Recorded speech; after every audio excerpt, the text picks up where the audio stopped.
Hello everyone, this is Anna from Anaya Science Switch, and today's presentation is on electromagnetic fields and the effects of that on human biology. So if you're a person that is having unexplained symptoms, perhaps of headaches, tinnitus, mental, emotional disturbances, behavioral problems, digestive problems, reproductive problems, this presentation is for you because it's going to be talking about Wi-Fi signals and how those are affecting our health. And I'm going to be looking at some of the science behind it and some of the studies done and the research that's been done on this, because this is a situation that's not going away and it's actually getting a whole lot worse. So some of the information in here is not going to be pretty. It's not going to be that fun to learn about, but it's so important. I have to stress that. I'm a person that can feel Wi-Fi frequencies, and I'm going to tell you it's the most horrible feeling in the world. So I really want to get this message out to people, because it might explain to them the reasons for their unexplained symptoms. So, I first presented this a couple of years ago, and I've updated it since then.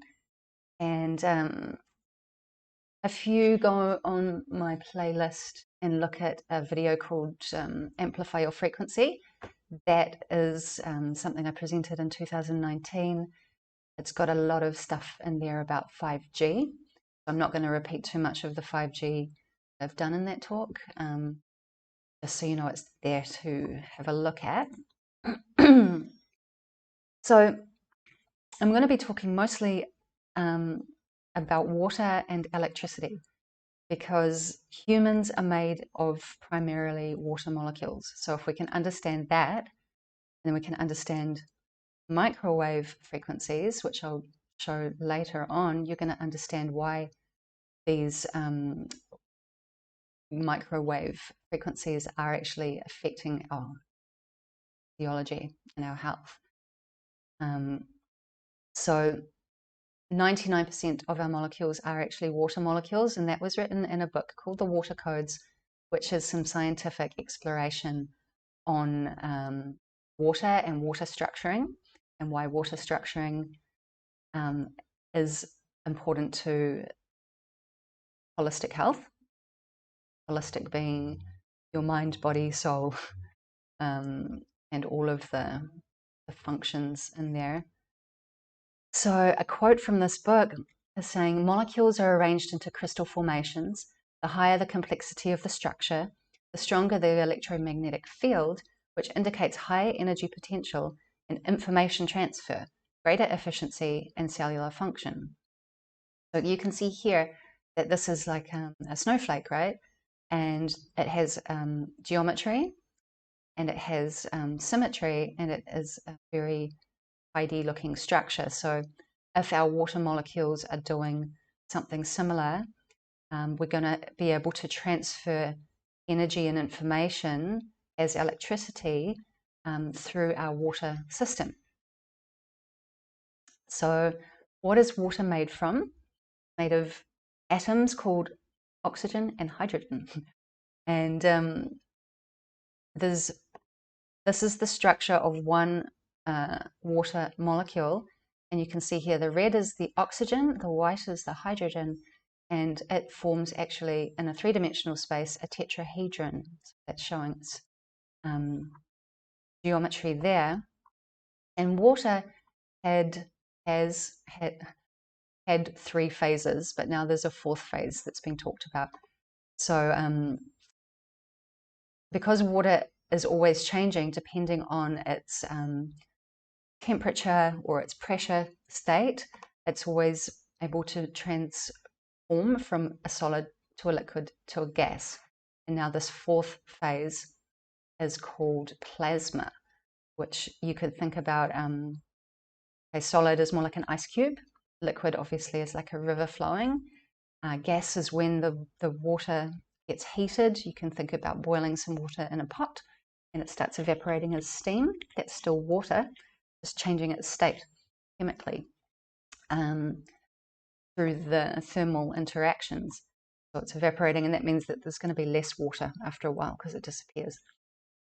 And then if you think about the fourth phase of water, if you've ever cut apart aloe vera leaf and you touch it and it kind of sticks to your fingers and it won't get off and it's very sticky and viscous, you could liken that a little bit to the plasma state of water.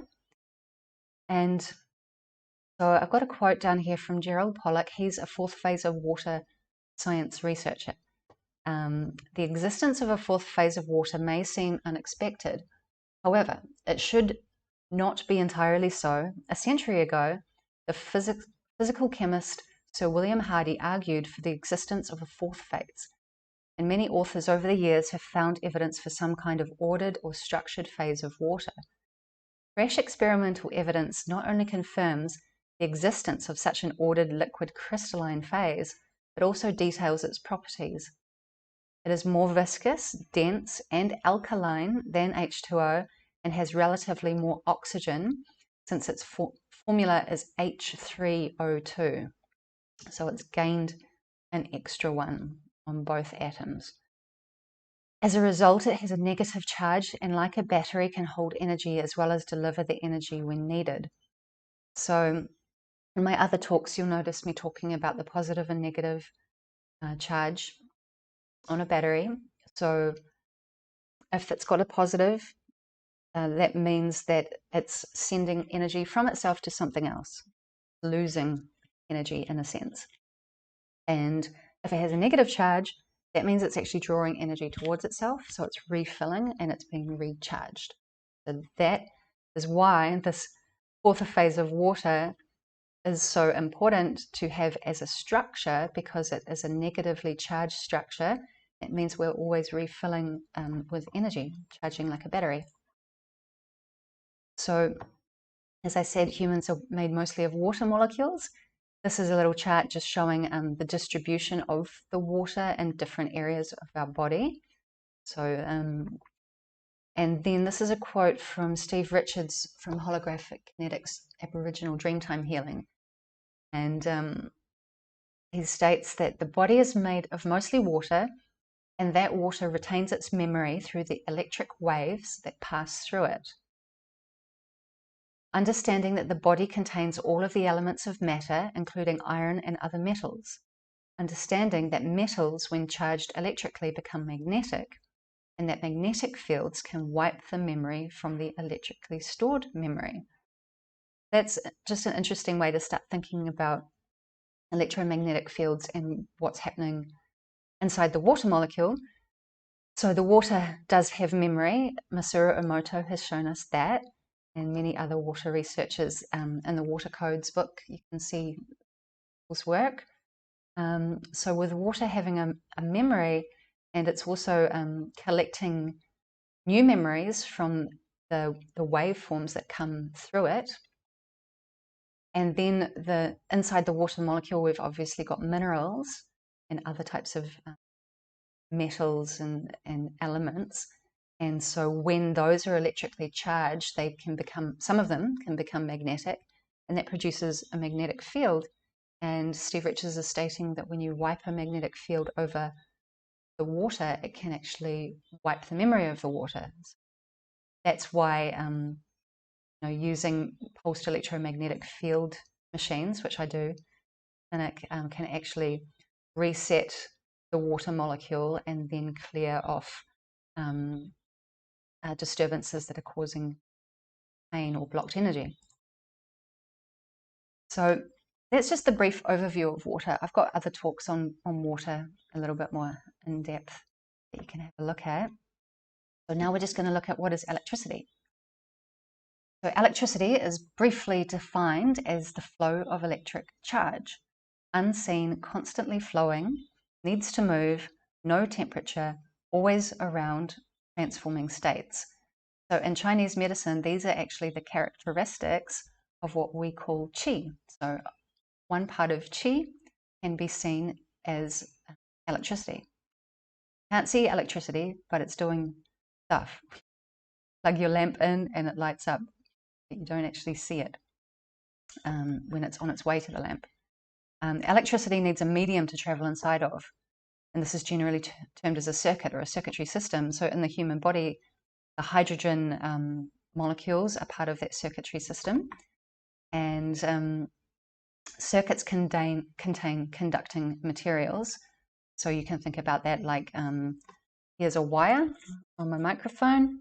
Inside there's a plastic on the outside that's an insulator, and then on the inside there's all of the copper wires inside, and those are the ones conducting the electricity from its source, which is plugged into my laptop, which is plugged into the mains of the power coming into the house, and then that's flowing up into microphone. So our bodies have many types of circuitry systems for electrical flow. I've talked about that in other presentations. And I've got the flower of life here just to demonstrate again the geometrical shape of how structured water likes to be. So atoms, molecules, and cells, just a little bit on knowing what that is. So down here, that's the representation of the atom, the commonly presented one. And what's there? So there's a nucleus there, and around the outside, that's the electrons. So the electrons are flowing, and inside the nucleus, that's where we've got the protons and neutrons. So neutrons are paired with the protons, and they serve an important purpose. They keep the protons in the nucleus and determine the isotope of an atom. Protons have the positive charge, and the number of protons in an atom is important because it defines what chemical element the atom is. So you notice on the periodic table of elements, there's always different numbers. So the number will define which type of atom it is, and that's how we can differentiate atoms from different atoms, is by how many protons they have. And protons, obviously with the plus sign, has the positive charge. And the electrons with the minus sign floating around the outside there, in the outer orbit of the atom, called valence electrons. With enough outside force, a valence electron can escape orbit of the atom and become free. Free electrons allow us to move charge, which is what electricity is all about. So when the electrons are going away from and to the atom, that is causing an electrical change and a change in the positive and negative charge of the atom. And that's many system of electrical flow systems inside our bodies, because the atom is the smallest part. So if we want to learn from smallest to largest, we've got atoms as the smallest observable parts. Then we've got atoms, depending on what kind of atom it is, because of how many protons it has. It might be an oxygen atom and a hydrogen atom, and when that joins together, it makes a molecule. So it's joining and getting bigger in its structure. Organelles, those are essentially the little tiny organs inside cells. So a cell has the nucleus, which is just, and a cell is a spherical shape generally, but it can change shape. And inside the cell is always a nucleus, and inside that nucleus there's little tiny organs doing jobs to produce energy. And so then obviously we go up to a cell, and then when all the cells, depending on what type of cells they are, they can form different types of tissues.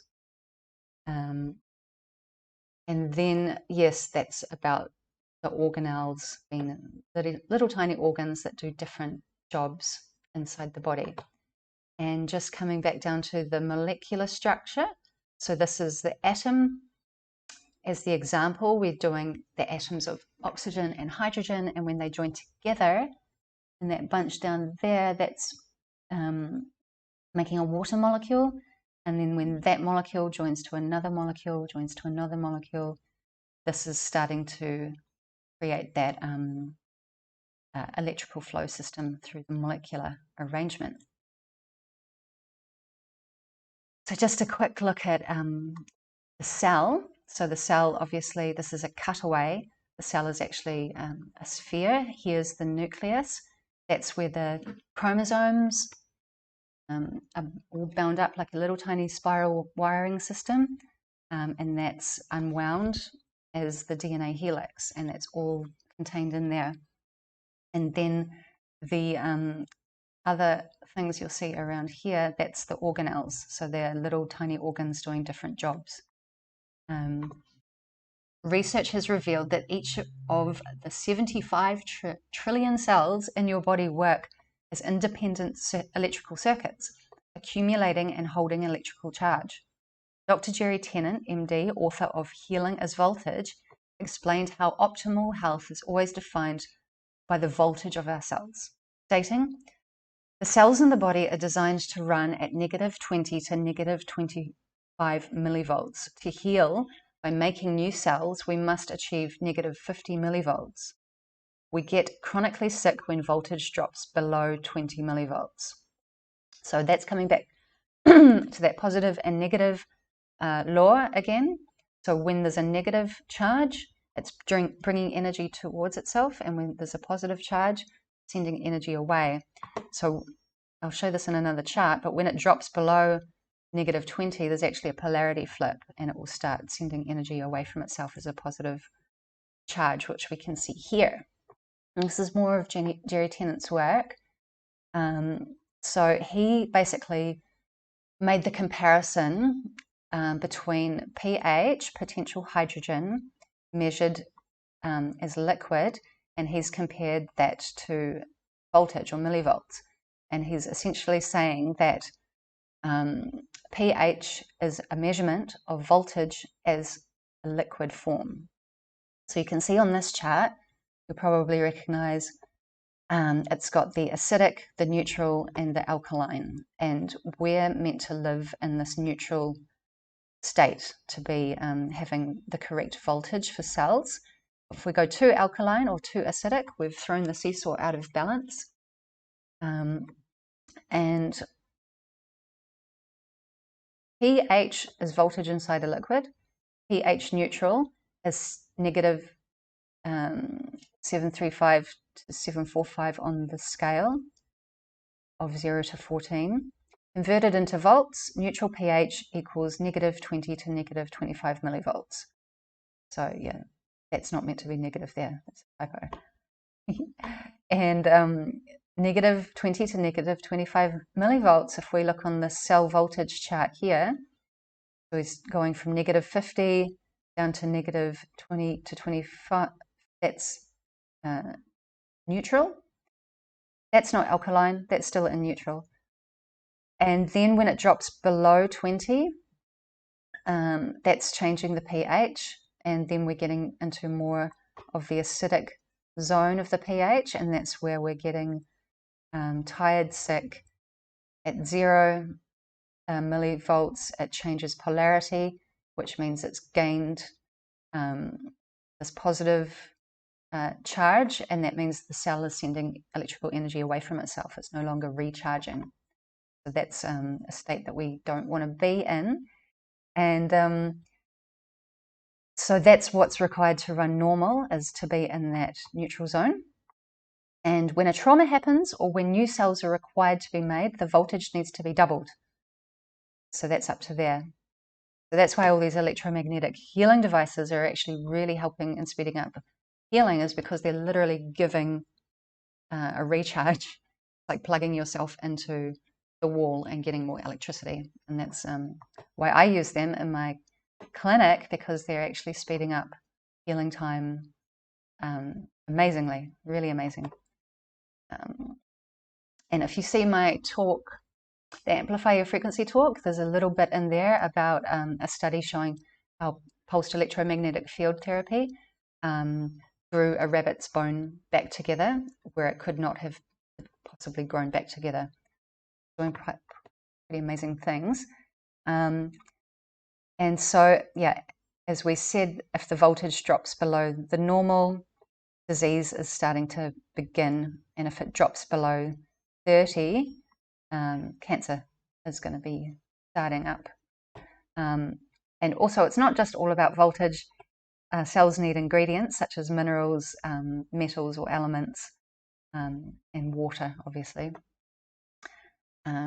So yeah, when we have food known as, nutrients, ingredients, that is actually generating chemical electricity through the processes of digestion. So going back to that nucleus of the cell where the chromosomes live, if you unwound the chromosome, you would then see that it presents as the DNA helix. So this is essentially showing an efficient wiring system of the body. So that's just referring back to how we are such electrical beings on all these different observable levels. So the nucleus of the cell contains the chromosomes, DNA filaments capable of storing charge in an electrical coil wire arrangement, a highly optimized coil wire system. So highly optimized means that it's bound itself up. So think about like a slinky. If you compact the slinky, all of those spiral coils have now taken up less space. And if you unwound it, it's taking up a lot more space. So this is an efficient way to optimize space inside the body. And cells are mini electrical circuits, as discovered by George Lakhovsky in the early 1900s, capable of induction, resistance, and capacitance. That's talked about in my other talk. Induction means it's essentially energy is brought back in to the structure based on the structural arrangement, which means no energy is wasted. You're not throwing it away and it's going away. It's actually returning back to itself and it's a recharge. Resistance means if something electrical flow is flowing, there's something actually balancing it or essentially making it not go too fast. It's putting a resistance on it, a stop. And capacitance is talking about if a circuitry system is generating too much energy and it's going around and around, it might start overheating or overcharging, and a capacitor is something that can help discharge the excess energy. And cells, according to George Lakhovsky, present with all of those. So this is a coiled up wire. And every time I see this, I always think of the human spine, the way my brain works. Obviously, it's not the exact anatomy of a spine, but the spine does conduct spinal fluid through it, which is essentially a life force that then travels throughout the nerves of the body that join onto the spine. And so if we're looking just at electrical circuit systems, again, this one's called a solenoid, which is kind of like a slinky. It's one wire, but it's wound around in a tube, and then it's compacted, and that's that efficient storage of space. And when the electricity flows through that wire, it produces a magnetic field. And so a coil is optimizing the space in the circuit. Again, if we undid that as one long wire, it would be super, super long, but then we slinkify it and it takes up less space. So here's the solenoid that we just looked at, and that's the electrical flow flowing from negative end to the positive. And then the side effect of that is the production of a magnetic field. So electricity and magnetism, you could kind of think about it like yin and yang. They're transforming into each other, they're helping each other, they're always in motion. So this magnetic field is actually helping the electrons to flow through efficiently as well. And magnetic fields, because it's able to hold energy towards itself, and that's helping with inductance once it's turned into a toroid. So a toroid is essentially if you took this end and this end and you joined it together like a donut, then this is another type of coil system. And this is another representation of a toroid in motion, and that you can see here that's one end and another end, but then there's this induction type of effect happening. So the energy is recycled back into itself. And you can follow that here where it's recycled back into itself. So a toroid is a more efficient wiring system than a solenoid because it has more inductance for a given number of turns. Turns means how many times around did it go? How many times around did it go? Then it's more inductance than a solenoid with a core of the same material and similar size. So this is just a more efficient way to do that. And you can see here there's a process of cell division, and if we turn that on its side, you could see how similar it is to a toroid. So this is a biological version. It's an electrical circuit. So I always like to compare electrical circuitry system to the arrangement of the human body.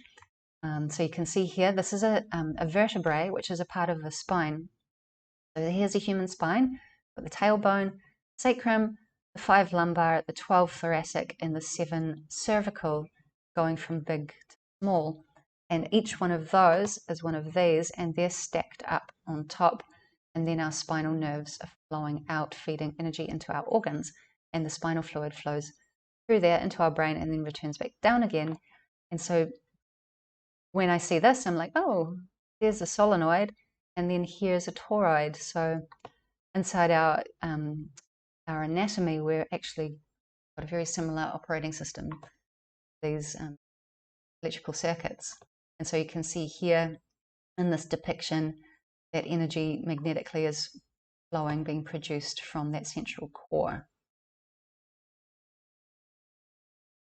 So that was water and electricity, with a bit of reference to human biology and anatomical structures. So frequency, you could see that wire going up and down. That can be measured. The movement inside time is measured, and that's what we know as hertz. There's other measurements, but today we're just going to talk about hertz. So what is a hertz? It's a measurement of how many times in 1 second a full cycle has occurred. So a cycle means that it returns back to its origin. So here's the origin, it goes up, and then it goes down in the opposite polarity, and now it's returned to its origin. So that is one waveform movement, and if it does that one movement inside 1 second, we call that 1 hertz. And if it does that movement 100 times in 1 second, that's called 100 hertz. And looking to this chart, if it does it 1,000 times within 1 second, it's a kilohertz. 1,000,000 times is a megahertz, and 1,000,000,000 times is a gigahertz. And that's going to be really important to know when we get into Wi-Fi and stuff like that, because in the normal human arrangement of frequencies, we're really in the hertz. We're in low hertz. Nature is in low hertz. The Schumann resonance, which is basically you've got the Earth, and then you've got the atmosphere, which is called the ionosphere. You've got the cosmic energy outside of that, and that's producing electrical currents. When electrical currents happen in our ionosphere, our atmosphere, often electrical discharges known as lightning, that is producing a natural state of a waveform, which is being measured by a man called Schumann, and its resonant frequency is 7.83. So a resonant frequency would be its point of origin, and then it goes up to about 33 hertz, and then it returns back. So that's the normal natural Earth state, 7.83 to 33 hertz. But when we're getting up into here, it's really going quite a far distance away from what nature's producing. So now we're looking on this electromagnetic spectrum chart. So down here you can see this hertz, kilohertz, which is the thousands, megahertz, which is the millions, gigahertz, which is the billions, and then way up there into gamma rays, X-rays, ultraviolet. Here's visible light, so that's what we can see.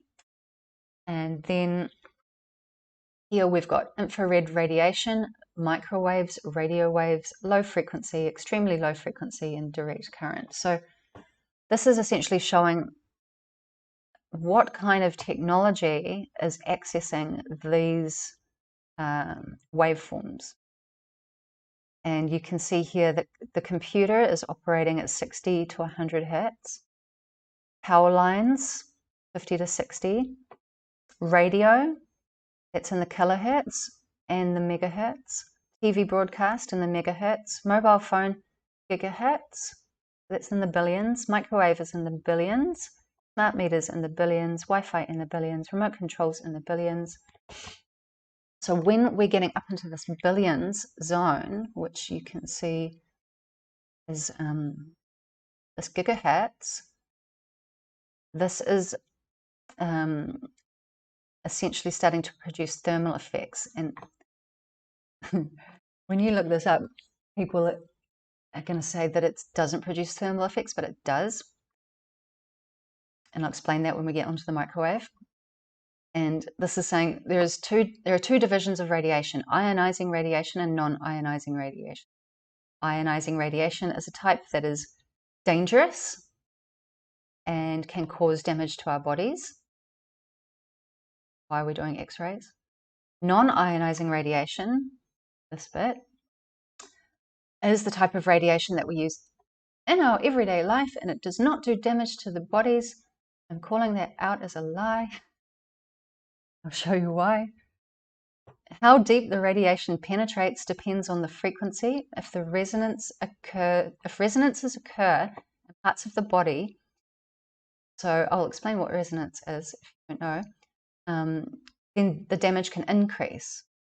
Worldwide, the maximum acceptable radiation levels varies from 10 megawatts per centimeter squared to 0.1 megawatts per centimeter squared. And then exposure to electromagnetic fields in this frequency range, so talking about it there, can warm up exposed tissues because these absorb the radio wave and microwave energy and convert these into heat. Frequency level determines the depth of penetration into the body.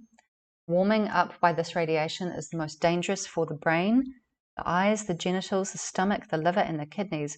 Is that not half of your body?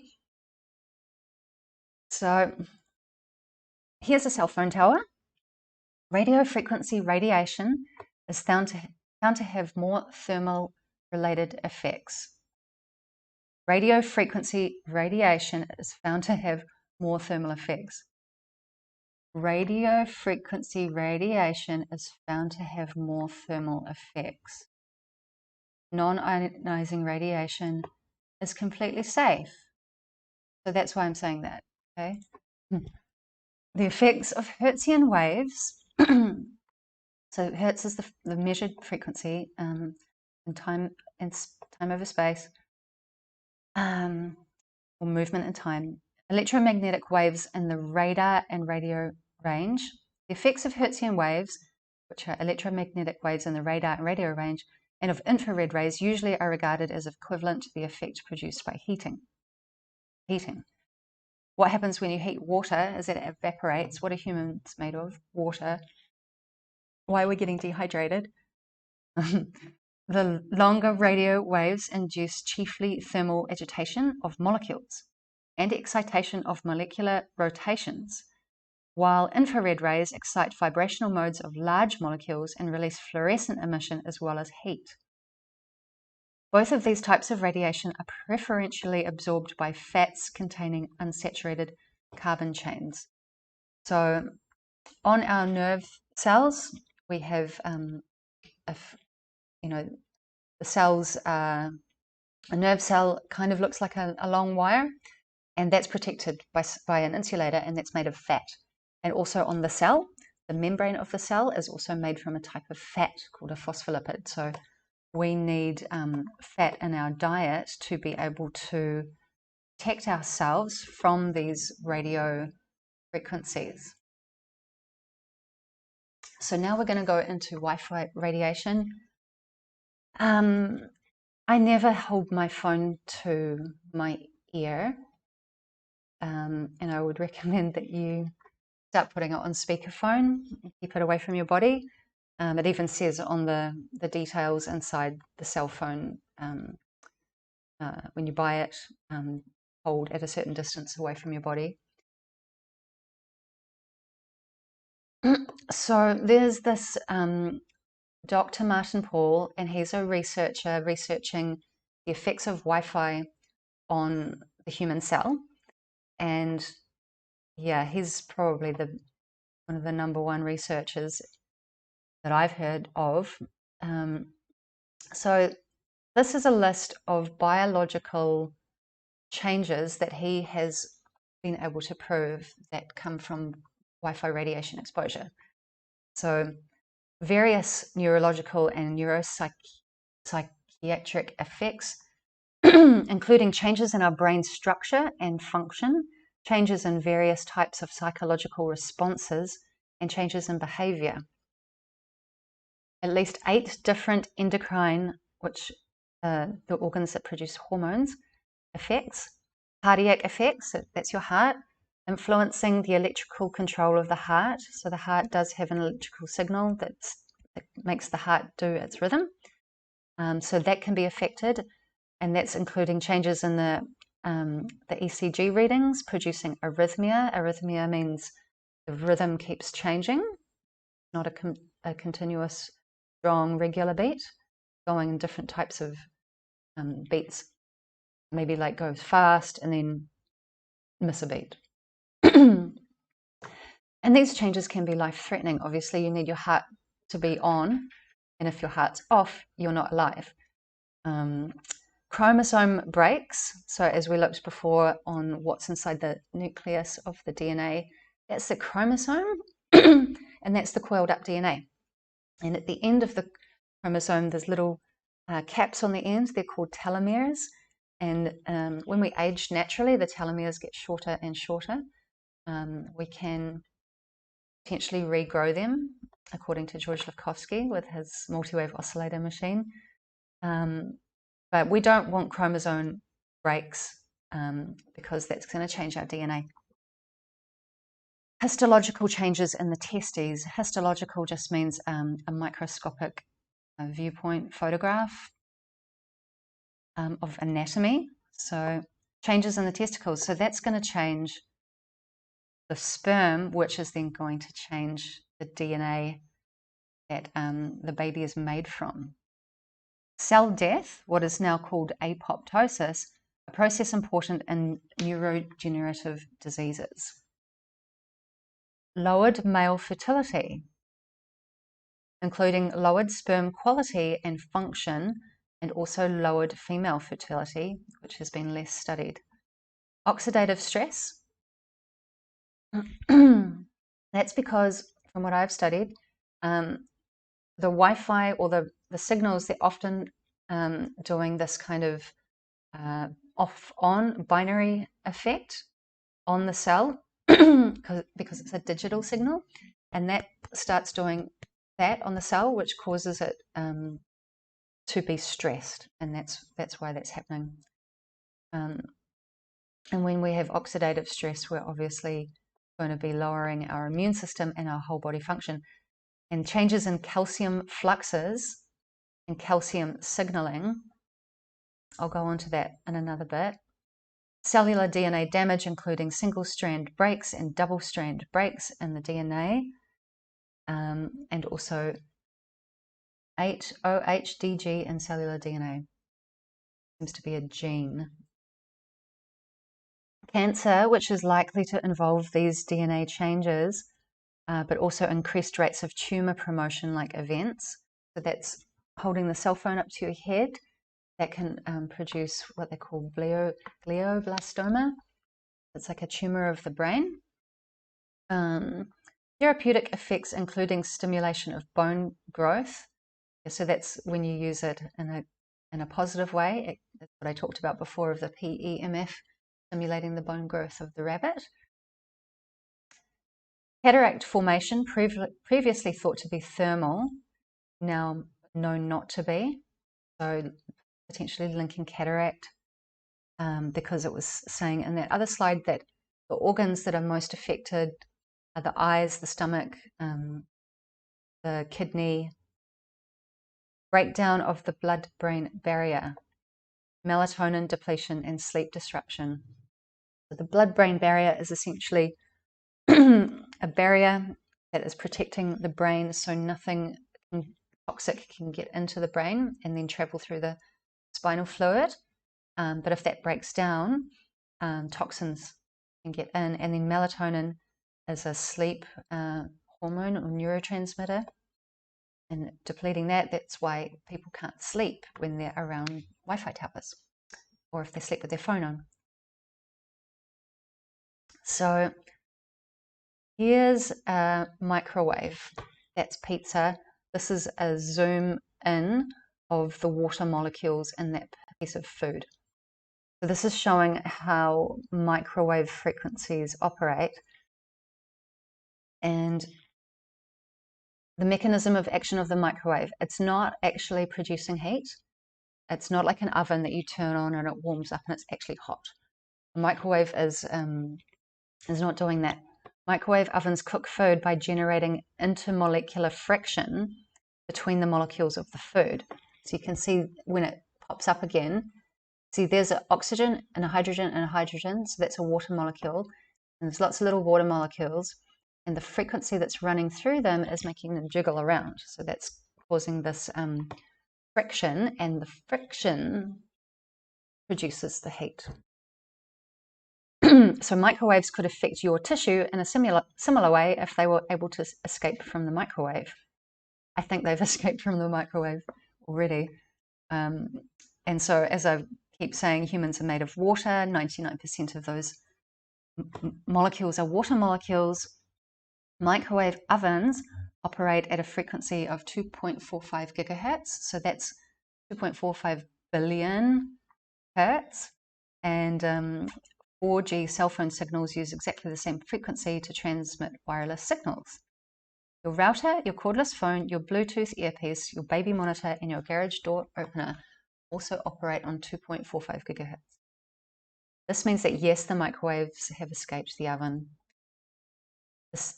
Okay, so this is actually taken from my blog. I wrote an article on this. And that's also describing my personal story about how I was affected last year. The sensation of heat I was feeling was due to microwave frequencies causing friction between my water molecules, resulting in internal heat. A cooked human. But why am I paying a company for a service that is cooking me alive? Okay, so this is a lot of words. I've copied this from this Blue Shield website. Blue Shield is a company that's producing things that can protect you from the radiation. They explained Martin Paul's work in a much more easily explainable way than reading the science papers. So I've quoted them.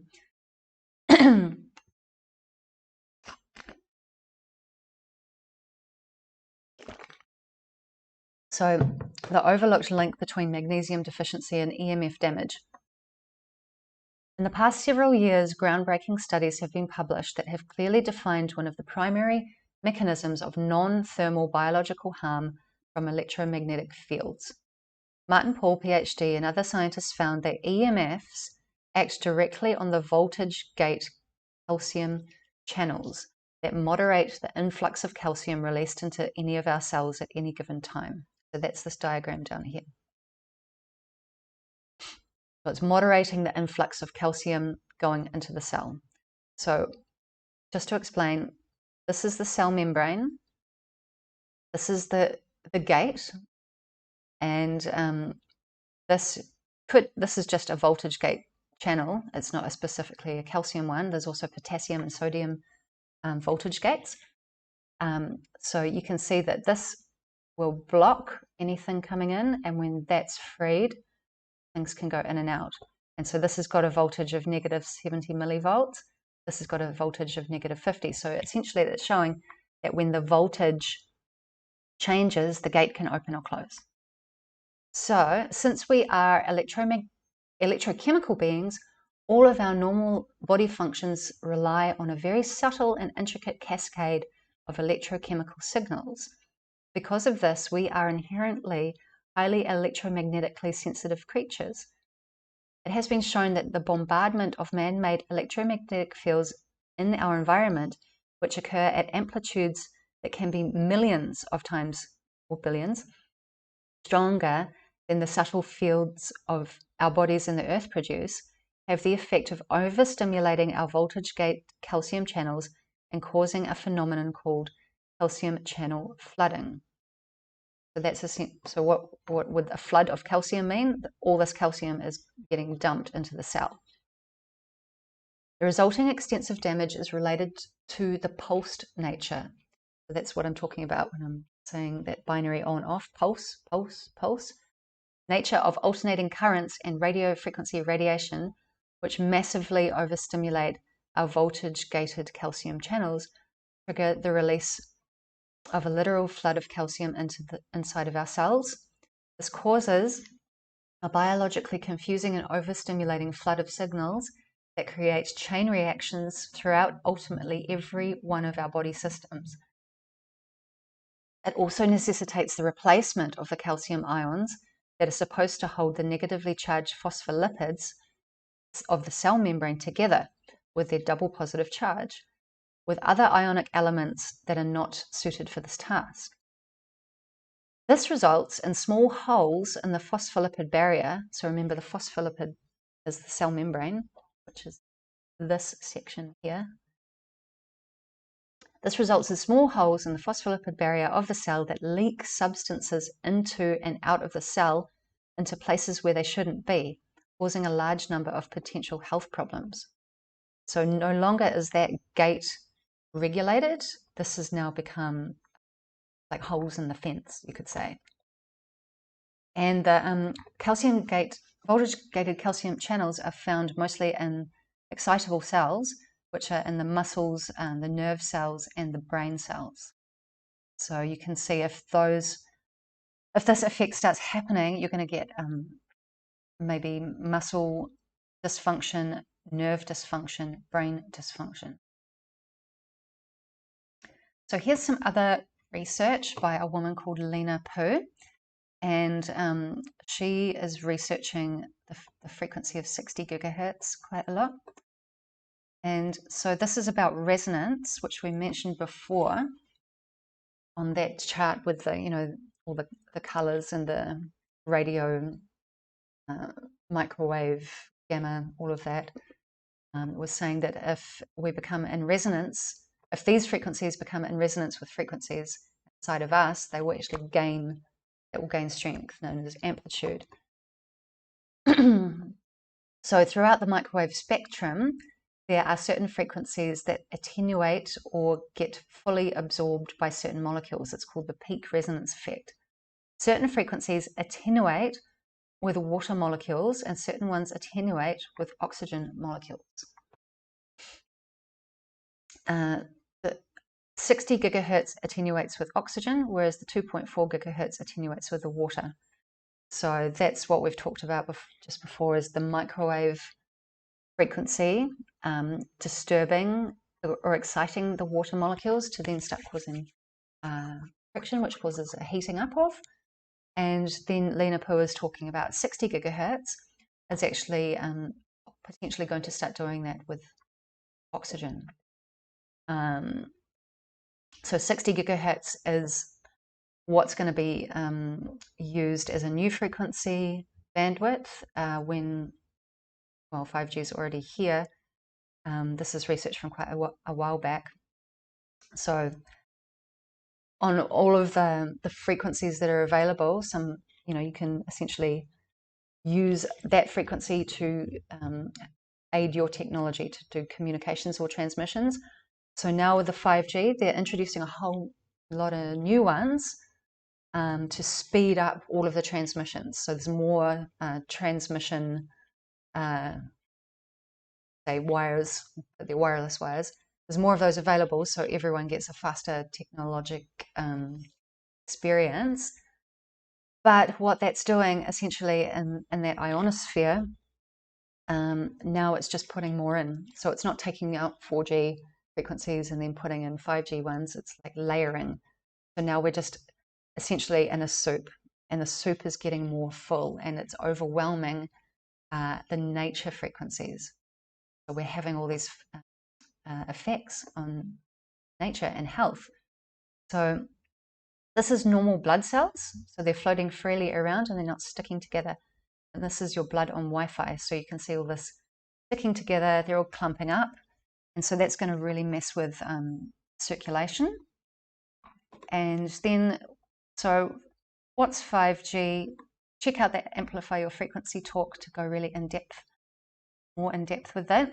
But 5G basically means that because they're using a higher frequency bandwidth, that means that the waveform, it becomes faster and shorter. So its distance that it can travel has been reduced. So that's what the story is. Barry Trower has a different idea about that backstory. Look him up on YouTube, Barry Trower and Mark Steele.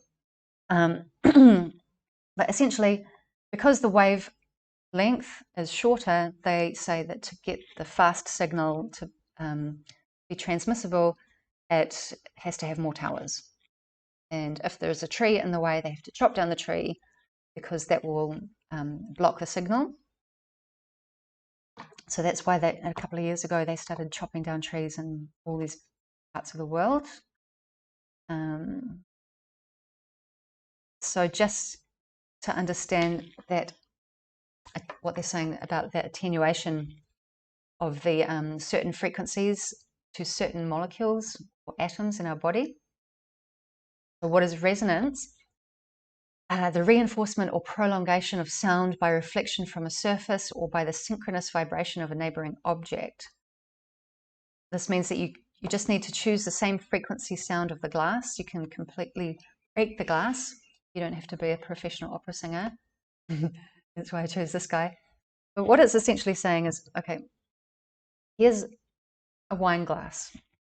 And because of the shape of it and the structure of it and the thickness of the glass, that's going to have a certain sound when you ring it. And if you fill it up with wine or water, it will have a different sound.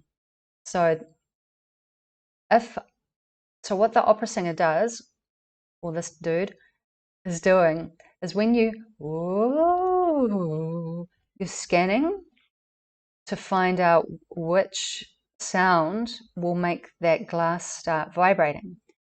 And that's known as resonance. When the sound matches the resonance of the glass, they're going to start moving together. And when they move together, that increases the amplitude of the sound. So you can imagine two waves, when they start moving together and then they join together, now they've become a stronger source. So it's saying basically in this this research that if those particular frequencies are used, they're attenuating or causing a resonance with water molecules and oxygen molecules. And as we just saw, that causes water molecules to speed up and cause heat.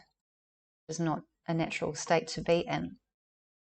So these are the thermal effects. Heat generated on the face by 15 minutes of cell phone use, and this is due to the electromagnetic radiation of the cell phone. So this is before, this is after 15 minutes, and you can see that the tissues have all started heating up. So if you're talking on the phone for like 3 hours, you can imagine how much your tissues and all the fat in your body is absorbing the frequencies, because as we said before, the fat is there to protect and absorb the radiations. But if you're over radiated, you're essentially going to break down your fat and you won't have any protection left. So women and children are more affected because we have thinner skulls. So we've got, what's your skull for? It protects your brain. And women and children have a thinner skull, so therefore we're going to get more easily affected first by these frequencies. So that's often why you might have a male friend with you, and you start feeling pain or headaches or some kind of emotional distress, and your guy friend is like, "What are you talking about? I don't feel anything." It's because of the bone density. And I'm just always restating this: 2.45 gigahertz is a microwave frequency. So autism and ADHD, there's been studies linking this to the exposure of Wi-Fi, routers, modems, smart meters, Bluetooth. Often people have the baby monitors, and it's all using 2.45 gigahertz. So in Brick Township, New Jersey, where a radar station leads to substantial levels of exposure over the whole town, the autism incidence was somewhat unusually high. Bertrand J. et al. Pediatrics, okay, source. Dr. Dietrich Klinghardt reported that the EMF intensity where pregnant mothers slept who produced autistic children was over 20 times higher than for mothers who produced normal children, with totally non-overlapping values. It's a small study with high statistical significance. It's essentially saying if there was a pregnant mother sleeping nearby a high exposure of radiation, she's more likely to produce a child that has got an autistic problem. 2 physicians each reported that their autism patients showed very substantial improvements in symptoms when moved into an environment with much lower field exposures. So turning off your modems and routers and cell phones at night, and if you've got a smart meter, get them to come and replace it with the old style if you can, because that's going to, especially while you're sleeping, is what's needed. There's lots more studies on that. I haven't referenced them about how it's affecting the children, but also the substantial difference when you remove the electrical disturbance, the child will actually start improving. And also adults, we're also experiencing these ADHD-like symptoms. So it's no longer just for the small people. So this is just a couple of different things showing the direct effect of Wi-Fi routers and smart meters. So here's the Dutch school children experiment where they put watercress. This watercress was nearby a router, and this was not nearby a router as a control. And this watercress never sprouted. It died. It was nearby the router. So this tree, you can see green on one side, completely dead on the other, and it's right near the smart meter. So trees are now dying mysteriously from a variety of diseases in urban areas and all over Europe, and are also showing abnormal photoperiodic responses. So photo means light period responses. In addition, many have cancer-like growths under the bark, phloem nodules, and the bark may also split so that the underlying tissues become infected. Ugh. All of these can be explained as a result of weak radio frequency radiation from mobile phones, their base stations, Wi-Fi, and similar sources of weak non-ionizing radiation. Non-ionizing radiation that does not produce thermal effects. So more effects on biology. Depleting the blood-brain barrier means that toxins can cross into the brain, which should normally be protected from toxins coming in. Attacking the myelin sheath on the neurons. So the neurons are the nerve cells, and as I explained the wires before, here's the wire, here's the plastic on the wire. That's insulation so that the electrical signal can pass through in one direction efficiently. And if I got my wire and I cut all that insulation, I've got a less efficient electrical flow because all of the electricity has now been able to escape. So in the human body, on the neuron, we have the insulator, and that's made of fat, and that's called a myelin sheath. So these signals are actually attacking that myelin sheath or that fat protection. And yeah, that's just what I said. Affecting the larger neural grouping areas. So where do we have large groups of nerve cells? In our brain, our gut, and our reproductive system. So therefore, we're affecting the emotions, the behaviors, the digestion, reproductive functions, also not forgetting that we've got a lot of glands in the brain, and glands in the reproductive system, and glands in the digestive system. So our glands are producing hormones. And so if those systems are affected, we're not going to have a hormone production cycle, and hormones are responsible for sending chemical messages all around the body to tell the body what to do. And as we've said before, oxidative stress due to the pulse modulation of the digital signal. So there's the brain, there's the barrier. And people who have sensitivities to EMF generally have been exposed to other toxins simultaneously over a period of time. These multiple toxic exposures add up, so they're cumulative, and they're adding up until the threshold is reached, broken, and symptoms just bang out of nowhere. Other neurotoxins are mercury, which people can have in amalgam fillings, and other heavy metals found in chemtrails, pesticide sprays, many other products, deodorant. And then we've got mold, and we've got Lyme. And there's also head injury or traumatic brain injury is also a contributing factor to EMF sensitivity, as the injury or the impact can damage this blood-brain barrier. So it thins that out. So all of those things together over a period of time are going to make you susceptible. And that's pretty much what happened to me last year. I've had 3 minor head injuries, as we all have, but not just like bumping your head on the door, but a bit more higher impact. And because I live in a tropical country, my mold exposure shot out of the roof. And I was already sensitive anyway. Oh, and then when I was in Peru, I inadvertently was struck by lightning, and after it came through hit the house, went through the entire electrical system of the house, just at the moment when I was touching the mouse that was wired into the computer, which was wired into the house. And all of that shot into me as the end point. And since then, I got a lot more sensitive to electricity. So mold, Klinghardt again. The unprotected mold plate showed a dramatic increase in the numbers of biotoxins produced, more than 600 times. This was inside the exposure of the EMFs.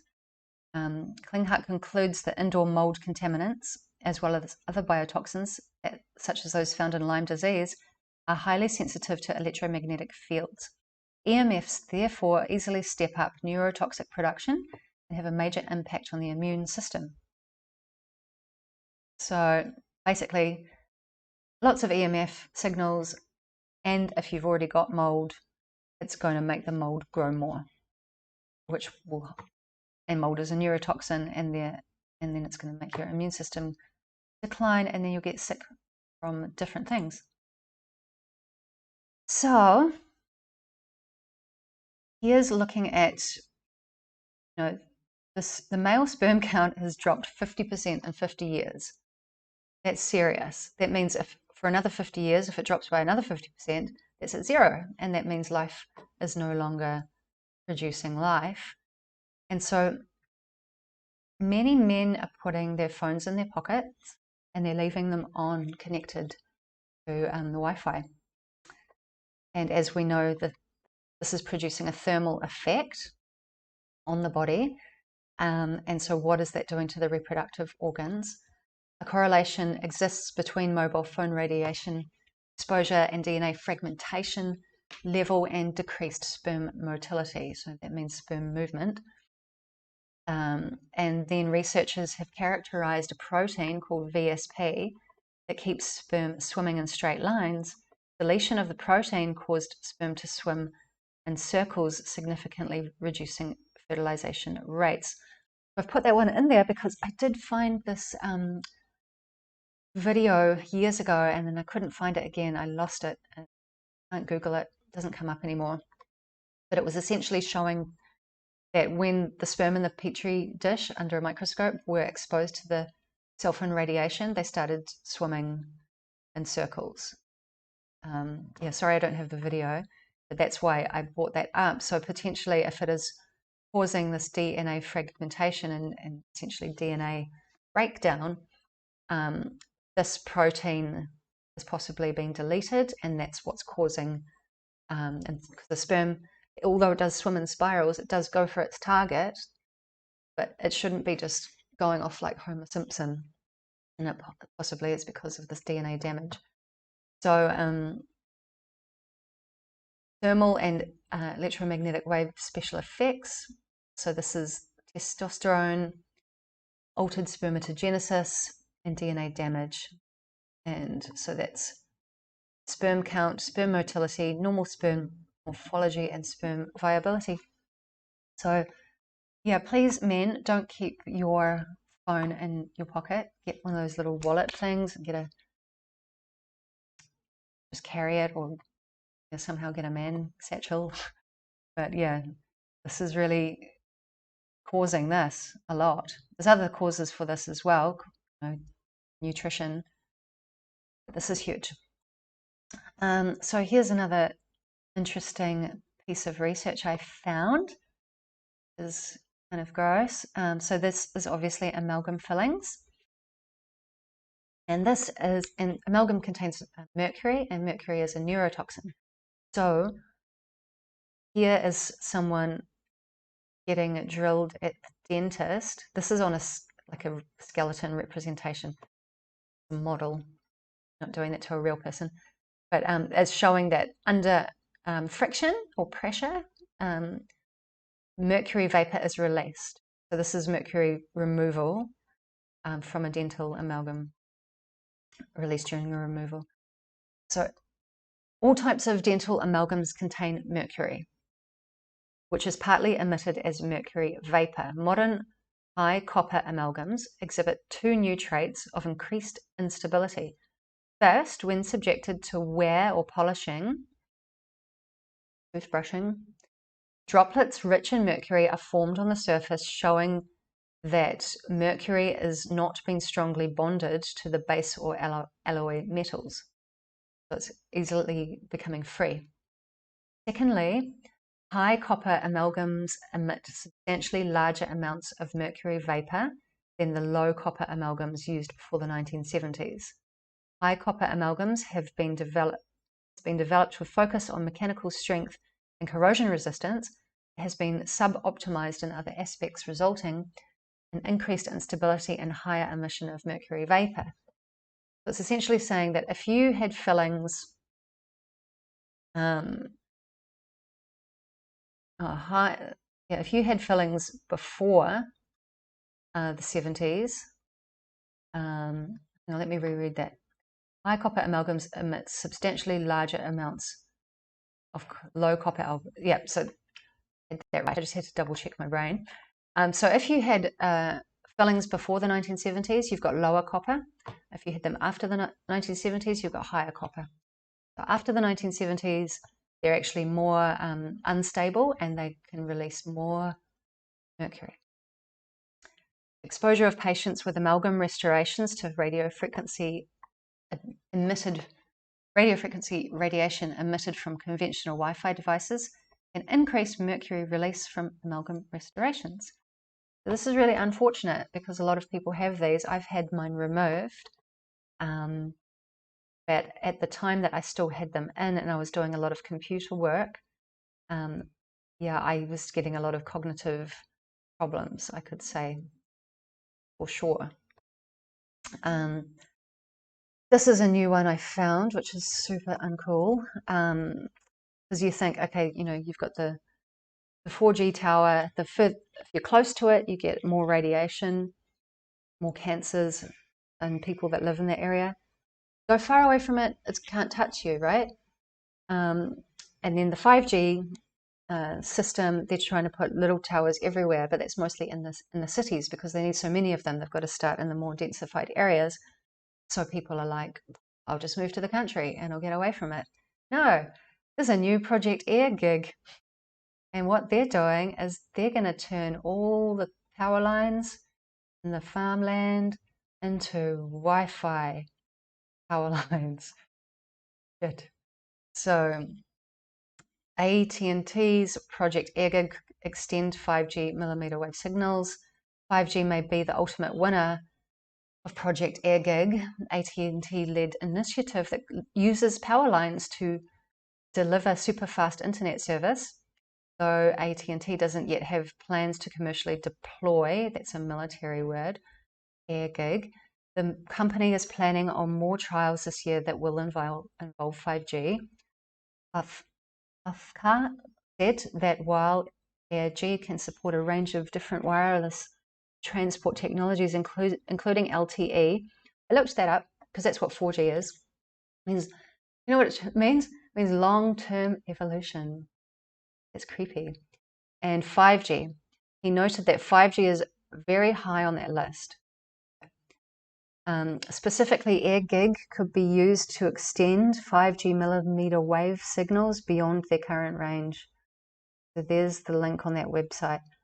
So this is showing the design of this little transmitter on the junctions of the wires. And as we know, those power lines connect to your house. So this is something I got, it's in my amplifier frequency thing, presentation as well. Sorry, I'm getting a bit tired. I got a bit zapped by Wi-Fi yesterday, but I'll tell you about that later. So here's an architecture of sound, which is an app that you can get, but you can only get it if you've got an iPhone. So I can't get it, but I can take the picture from the internet. And this is basically showing the electromagnetic waves in the atmosphere, the ionosphere, that we cannot see with our naked eye. And basically it's showing that here's the key. The spiky white ones are cell towers. The red ones are Wi-Fi routers. And the square ones, which are basically little tiny ones, they're satellites. So none of that is nature, not one bit. And that's the invisible soup that we're in. And as we've discussed, all of the different electrical signals can disrupt us on a cellular and genetic DNA level, which then causes mental, emotional, physical problems for everyone. And some people are more affected now than they will be later. Like me, I'm more affected more early on than other people, which I can see as a only benefit is that I can warn people about it so that it doesn't cumulatively get to the point where they suddenly one day crash. So this isn't really about the Wi-Fi, this is about blue light. Here's your eye. There's the the exterior surface of the eye. This is inside your head, and this is the nerve that connects it into your brain. So it's talking about the damaging effect of blue light on the eye. So in humans, blue light regulates our mood, and it's important also, but at nighttime it stimulates our melanopsin photoreceptors in the eyes. Our melatonin secretion stops and we can't fall asleep if a lot of blue light is present around us. So that's computer monitors, cell phone screens. Blue light has a wavelength of between approximately 380 nanometers and 500 nanometers, making it one of the shortest, highest energy wavelengths. Our eyes' natural filters do not provide sufficient protection against blue light rays from the sun. That's why you wear sunglasses let alone the blue light emanating from these devices or from the blue light emitted from fluorescent light bulbs. The computer screens flickers at a very fast rate, imperceptible to the human eye, as the backlight turns on and off. This flicker rate, so that was blue light, this is flicker rate, causes your pupils to rapidly move from larger to smaller. So that's the contraction and expansion, which in turn causes a multitude of eye issues, including eye strain and eye fatigue. Yes, another uncool thing. That's why I'm wearing these. That's why that person has them. So these have a blue light filter. So what can you balance blue light with is actually yellow. So that blocks blue. That's why you know, those orange blue blockers. They've got like an orange lens. So these actually have the same, but it's clear. And it definitely helps. I can tell you that. And so this is another phenomenon of not necessarily, well, potentially the frequencies that they're putting through these social media apps, but also the effect of being continuously using them. It's affecting our neurotransmitters that are responsible for our mood, our happiness levels, and in an unprecedented attack of candor, Sean Parker, the 38-year-old founding president of Facebook, recently admitted that the social network was founded not to unite us, but to distract us. The thought process was, how do we consume as much of your time and conscious attention as possible? He said. Why would they want to do that? He said at an event in Philadelphia in November. To achieve this goal, the Facebook architects exploited a vulnerability in human psychology. They exploited a vulnerability in human psychology.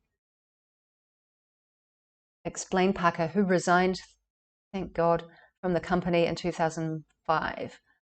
Whenever someone likes or comments on a post or a photograph, he said, we give you a little dopamine hit. And that's from The Guardian. Dopamine plays an integral role in the reward system, a group of brain processes that control motivation, desire, and craving. So if your dopamine is continuously pinged, like ping, message, like ping, you're going to use it up too much. It's going to go away. So dopamine is a neurotransmitter. So what is that? So it's basically a chemical, electrical signal that happens when a nerve wants to send a message to another nerve. And that happens in the space between the nerve axon, the terminal, and that's called a synapse, and all the little yellow dots are essentially the neurotransmitters moving from one side to the other. The neurotransmitters and hormones are two different types of chemicals that carry signals from one part of the body to another. Both chemicals play an important part in the body's physiology. They control a variety of physical and psychological functions, including our mood, our eating patterns, our ability to learn, and our sleep cycles. The neurotransmitters are released from the presynaptic nerve terminal in the brain. Synapse, presynapse, before terminal, and they move across the synaptic cleft, a small space between two adjacent neurons. Adjacent is next to each other, side by side, and move to the next neuron known as a postsynaptic neuron. That's pre and post, before and after, in that mechanism of action. There, they bind to specific receptors, causing changes in the electrical properties of target cells, which can cause various postsynaptic effects. The messenger system. Neurotransmitters can work locally and their actions are very fast. So low dopamine, so this is going back to what we're losing when we use social media. Dopamine affects many brain functions and physical symptoms, so signs of low dopamine may vary greatly. So here's some signs of low dopamine: depression, problems with motivation or concentration, working memory issues such as difficulty remembering the first part of a sentence a person just spoke to you, restless leg syndrome. It's like, just spoke to you, like, what's your name? And you forget it immediately. Restless leg syndrome, shaking hands or other tremors, changes in coordination, low sex drive, inability to feel pleasure from previously enjoyed activities. Symptoms of attention deficit hyperactivity disorder, ADHD. Symptoms of schizophrenia, such as hearing voices or believing things that cannot be true. I've got an interesting story about this one. So when I was going from Auckland to Brisbane, I was in the airport and I was sitting in the waiting zone before we passed through the gate that leads you to the bigger waiting area, to your gate, pre-gate. And I was in that place, there's lots of rows of chairs, and I was sitting in one area, and I suddenly felt the effect of the Wi-Fi. And I was like, oh, I must be in a cross path that's strong. So I moved my seat. So I moved from this row to one row back and one down, like a knight moving in chess.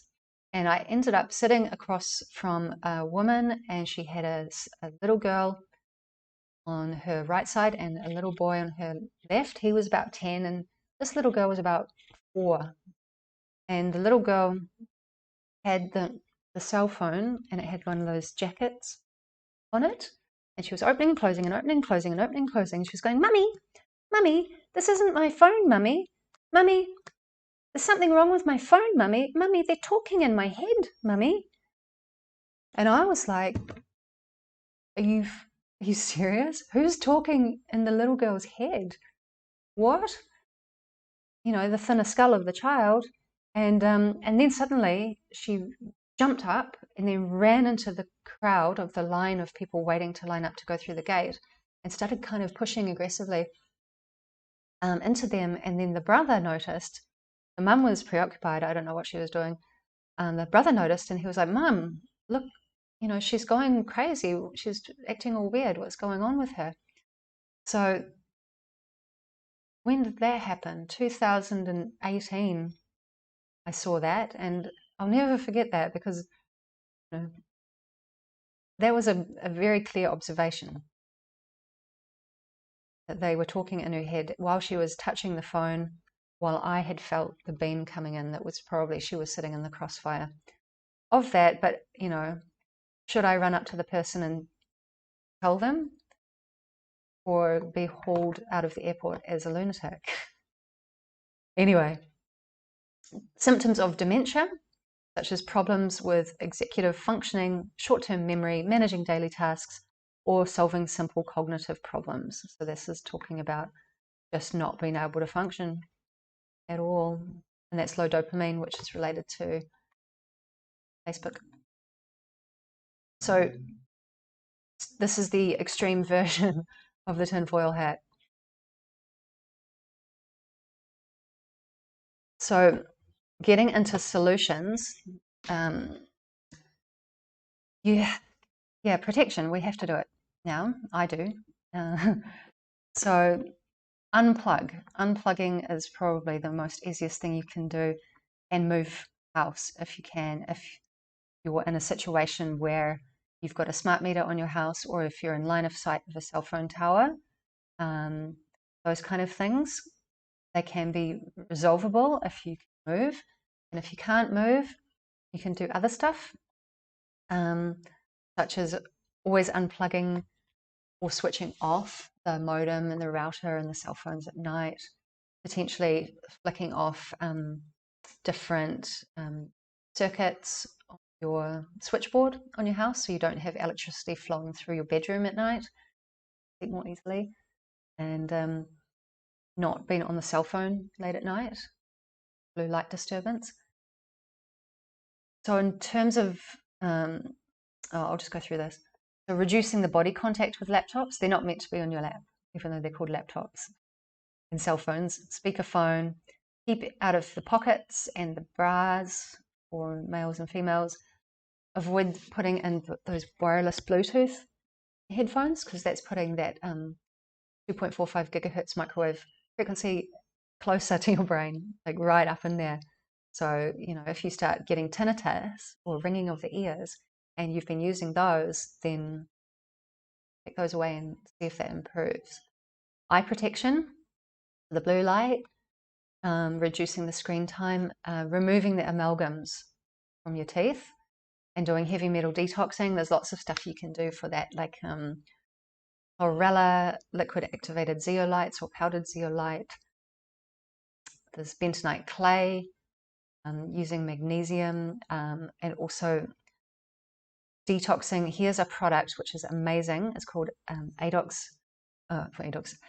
redox cell signaling molecule. So it's essentially patented formula mimicking what our human body already produces, which is called redox cell signaling molecules.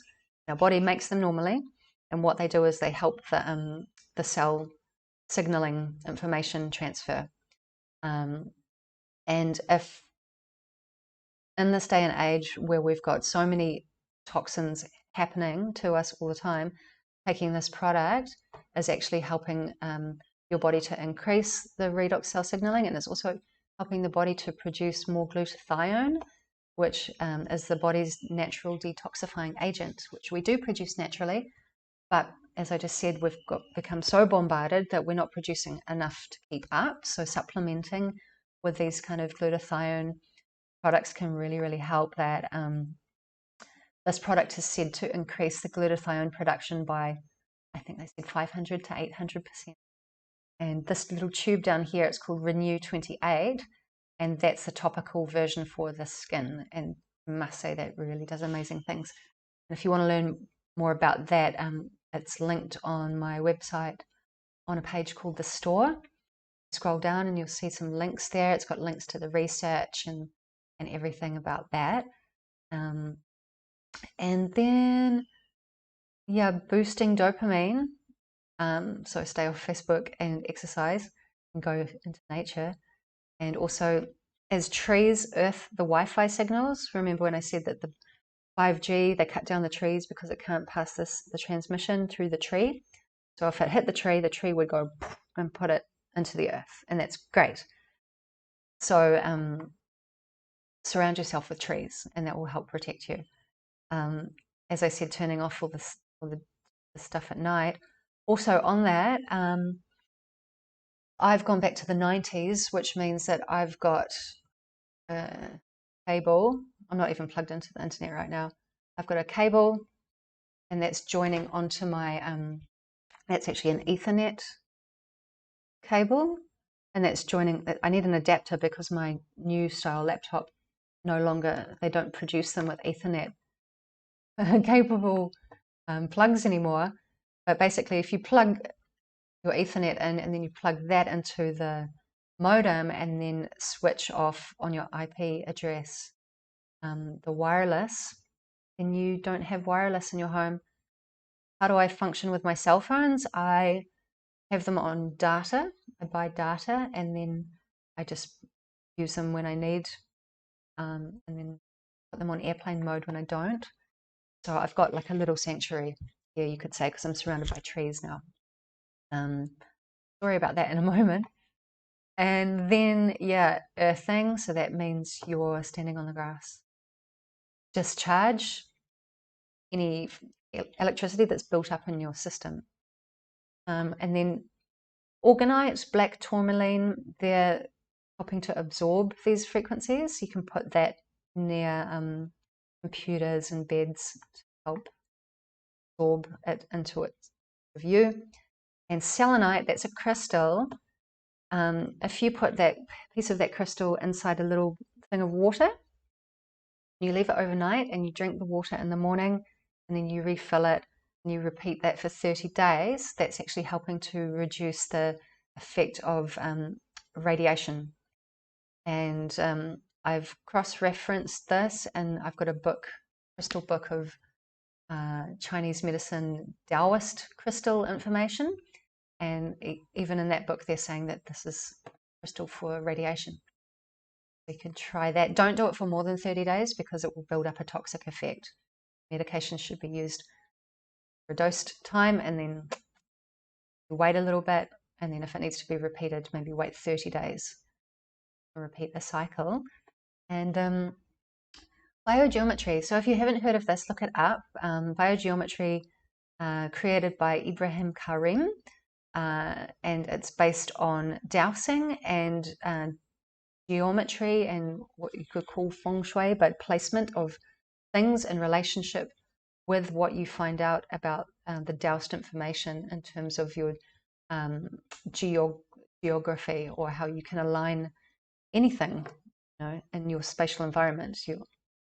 Every time we're doing, oh, does that look straight on the wall? We're actually doing a little bit of biogeometry to harmonize the energy flow. So he's very famous. I don't have the study here, but you can look it up. Biogeometry, Ibrahim Karim, Wi-Fi, Switzerland research. And basically there was a town in Switzerland that a small village, I think they put a cell phone tower, and everyone in the town started getting symptoms. And so they called him in, and he did his biogeometry on the tower. He basically has different shaped objects made out of either wood or resin that are in a particular harmonic geometrical shape. And that's meant to transmit or harmonize the transmissions of these different frequencies. And he put them all over the tower in a certain arrangement that was dowsed to do the right directions. And he got people to put them in their houses in certain places and completely fix the problem. So if you cannot move from your place and you're getting this effect from the frequencies, look into doing that. He's got products. There's different people in different countries that are like affiliates that sell the stuff in your country. And then here's an app. Here's a phone with an app called ElectroSmart. It's free, at least on Android. I don't know if it's available on iPhone. I haven't checked for that. But it's basically a way that you can read the signals in your area. So it's going to have local Wi-Fi router signals. So when I've got this on, I can see like my neighbor's signal, how strong the strength is. And there's also cell phone towers on there. And so this one is saying 68. It's got a reading of orange, basically a traffic light. Green, orange, red. Red is bad, green is good, orange is like, eh. And then it comes up with a numerical value on that. So that's a really good way to check. So I've done this for a friend at her house, and I put it right next to her modem, and it came up like super red, and then we turned the modem off and it came up in the green. So if you can practice with that and see, and then start getting into the practice of turning the stuff off at night, especially when you're sleeping. Redox, I've talked on. Biofeedback therapy, that's what I do, and I can do it for anyone in the world. And it uses voice recognition, and it turns your voice into a pattern, and then that pattern is compared to all the patterns that I have sitting inside the technology. And whatever you want to focus on, it will. So we, focus on EMF. It will start bringing through resonance. Anything that you're not in balance with, it will start matching your two frequencies together. So you can then perhaps match up the frequency of say a redox signaling molecules, or the frequency of zeolite, or the frequency of something to do with the brain function, or the frequency of dopamine, or the frequency of serotonin. There's many, many things in there, and it definitely works. I will tell you that. This is my auric field photo of me having a good day. You can see it's like really pretty pink. And then yesterday, this is what happened to me after half an hour inside a restaurant. And normally I go to this restaurant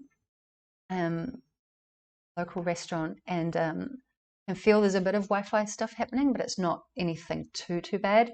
Yesterday I went there and I felt it was different than usual. And I do know that they've started using 5G in some places here. I don't know if it's to do with that or not. It was just different. It felt stronger, you could say. And I sat there and I ordered my food and I ate it, and then I pretty much left. And then when I got home, I noticed immediately the symptom of feeling like my brain was being crushed, like not the skull, the brain. And as it was being crushed, it had a sensation of pain, and also the sensation that all the water was being sucked out. It was evaporating. I didn't feel hot, but it was literally like I felt like my brain cells were evaporating, getting dry.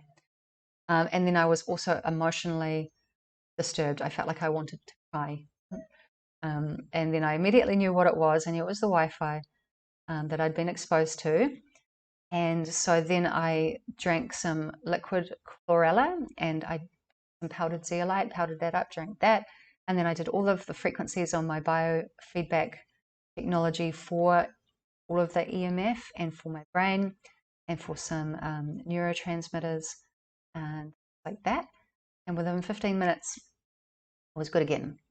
So it's definitely working. I can tell you that. So if you're having problems and you need help with this, yeah, I can do this remotely for you. So get in contact with me via my website, email me, because I'll tell you the backstory behind all of this. That last year I moved house. I was living in a house for 2 years. It was in the countryside. It was very not close to all of this Wi-Fi stuff.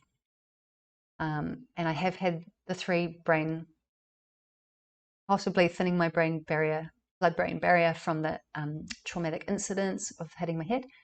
And then there's the electricity coming from the lightning.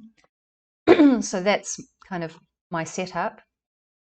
So I moved house from nature into a house that I didn't think to check.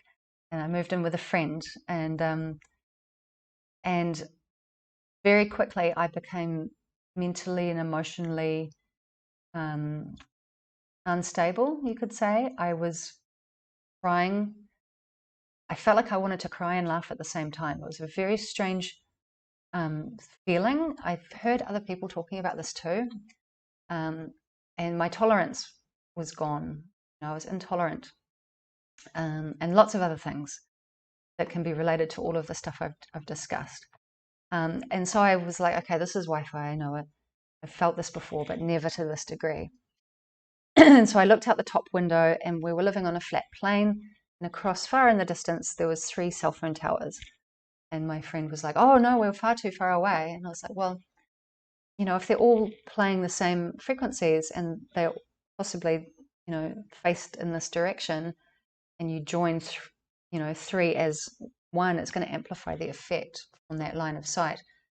Line of sight means that there's no mountains or hills or valleys or trees blocking the tower to your viewpoint. So I had that going on. The modem in the front office of the property where the managers were operating from, I think they had that turned up really high. Then we had a router bouncing the signal, and the router was over the swimming pool. In the swimming pool, I did learn this from some research, that if it has the minerals inside of it, which it does, those minerals can actually electrically conduct the Wi-Fi transmission. So essentially we had the router on the swimming pool, and the swimming pool was facing the direction of the bedrooms and everything. And then my friend, because for his work, he needed faster internet, because where I am, it's quite an old system. It's a small island. So we got an extra modem, and it was essentially on the other side of the kitchen wall where I'd spend a lot of time. So I went from minimal exposure to a lot, and in that time I went very downhill. started re-researching all of this stuff because I hadn't really looked at it since that presentation I did in 2019. So yeah, that's why I'm really, really passionate about this. I want this message to be shared with as many people as possible, because what I'm seeing from different people's things that they're saying on Facebook, oh, I've got tinnitus, it's been going on for ages, or I've got this problem, the doctor doesn't know what's wrong.